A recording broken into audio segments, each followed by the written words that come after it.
The federal government has asked the newly reconstituted board of the Nigeria Extractive Industries Transparency Initiative to come up with policies, data and recommendations to drive reforms in the extractive sector in line with President Bola Tinubu's agenda on economic diversification and growth.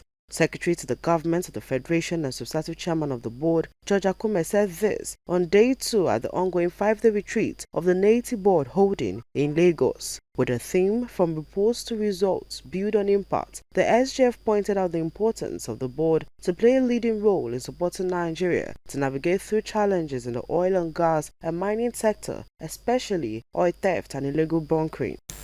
It's also the duty of this board to help Nigeria identify solutions to the grave challenges that oil theft, illegal bunkering have both imposed on our economy and the consequences to our environment. The key area we're looking at is on resource to impact.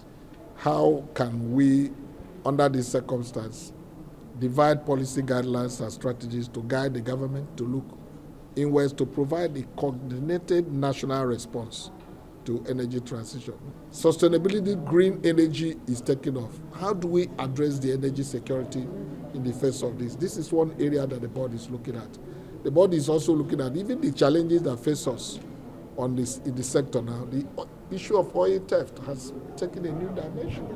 For the representative of Southwest Zone on the NATI board, Taiwo Olashopo, and other members and partners of the board, the retreat will propel them to ensure the agenda of accountability and reforms in the extractive sector as directed by Mr. President. EITI is the international body that brings government, corporate organizations, and civil society together, and shows how they can better manage the natural resources of the existing natural resources of a nation. I think that's what I've learned to take away with. And coming back home, I'll be able to show what we have learned to my state, Lagos State, as well as all the other states in the Southwest Zone that I'm representing on this board. Thank God this board has the SGF as the chairman of the board.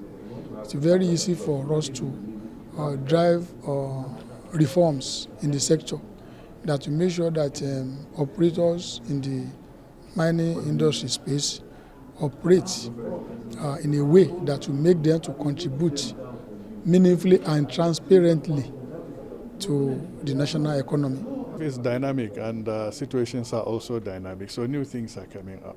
For example, the legislation that established NATI demands that we look at it and it is reviewed so that certain components of it will now be made to be in tune with the realities of what is happening in the oil, gas and mining sectors. NATI can only do as much. We need to see more from the side of the government at the highest level. We need to see more from them. When laws are passed, enacted, and those that are supposed to implement those laws are not carrying out, like you said, the implementation, then someone who is responsible for ensuring that those actions and the guidelines are followed need to ask, they need to show up. At the end of the 5-day retreat, the goal from the board is to have a comprehensive report that will be submitted to the presidency. Omoumi Okeo, LTV News.